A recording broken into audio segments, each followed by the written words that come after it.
रात का सन्नाटा, पेट्रोल का बहाना और पलक झपकते ही हथियारों की नोक पर लूट का वो खेल जिसने पूरे बैहर क्षेत्र को दहला दिया था। नमस्कार, मैं हूं यमलेश और आप देखना शुरू कर चुके हैं बीजीटी मीडिया। तारीख 12 अगस्त, वक्त रात के 11:15 बजे और जगह बैहर का कुमादेही गांव। 64 साल के तेजराम ठाकरे के घर जब पेट्रोल के बहाने दरवाज़ा खटखटाया गया तो उन्हें अंदाज़ा भी नहीं था कि दरवाजे के बाहर लूट उनका इंतज़ार कर रही है। चाकू, तलवार और पिस्टल की नोक पर परिवार को बंधक बनाया गया और लाखों के जेवरात और नकदी लूट ली गई। आखिर लामता के मास्टरमाइंड ने गोंदिया के पेशेवर अपराधियों के साथ कैसे रची थी ये साजिश, चलिए आपको दिखाते हैं बीजीटी मीडिया की क्राइम रिपोर्ट।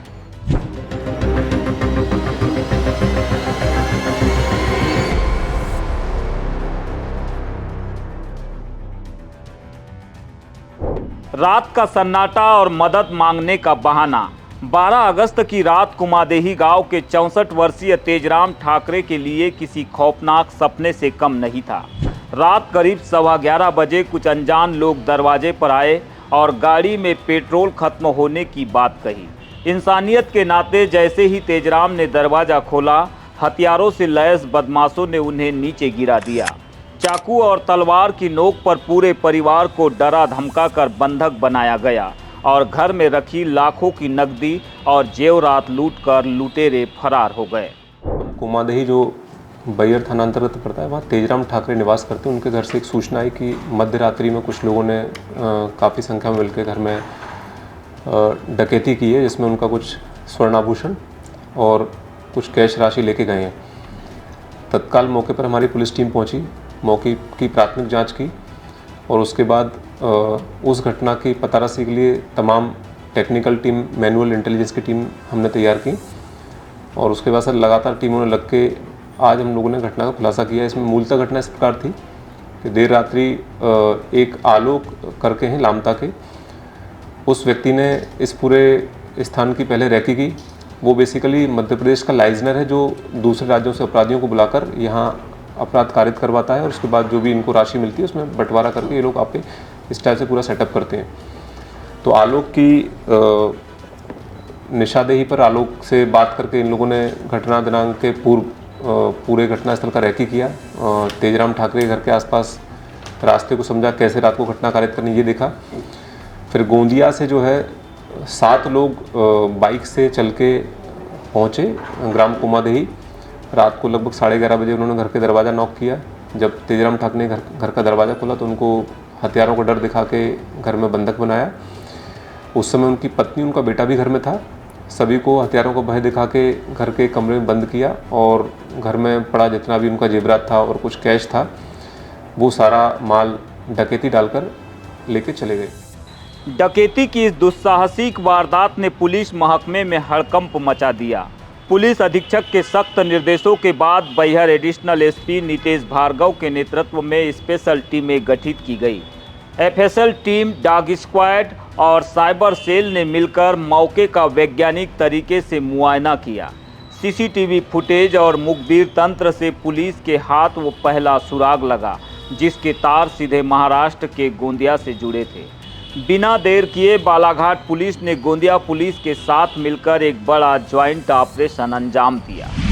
एफआईआर दर्ज करने के बाद सबसे बड़ी चुनौती क्या थी सर? वो कौन सा क्लू था पहला जो मिला? एफआईआर दर्ज करने के बाद चुनौती ये थी कि एफआईआर दर्ज करने के बाद चुनौती ये थी कि जो तेजराम ठाकरे थे उन्होंने ये कहा था कि उनको जब 4 लोग दिखे सामने, उनके सबके मुँह पर नकाब बंधा था।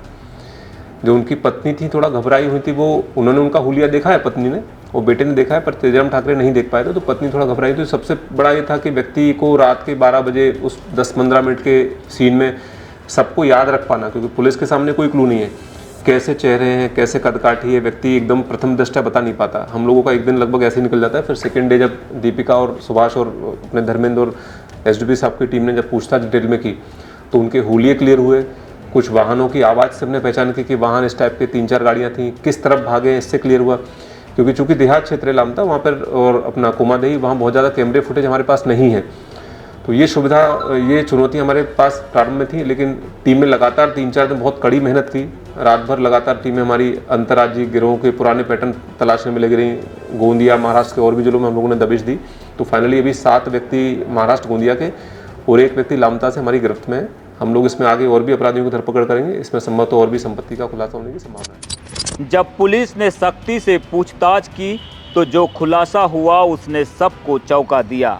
इस अंतर्राज्यीय डकैती का मास्टरमाइंड कोई और नहीं बल्कि बालाघाट के लामता का रहने वाला आलोक उर्फ उकेश था। रातों रात अमीर बनने की चाहत में आलोक ने गोंदिया के अपने रिश्तेदारों और पेशेवर गुंडों को इस वारदात के लिए कुमादेही बुलाया था। पुलिस ने इस गिरोह के 8 साथी डकैतों को गिरफ्तार कर उनके पास से 1,80,000 नगद, करीब 15 लाख के सोने चांदी के जेवर, हथियार और 3 गाड़ियां यानी कि कुल 17 लाख का मशरूका बरामद किया है।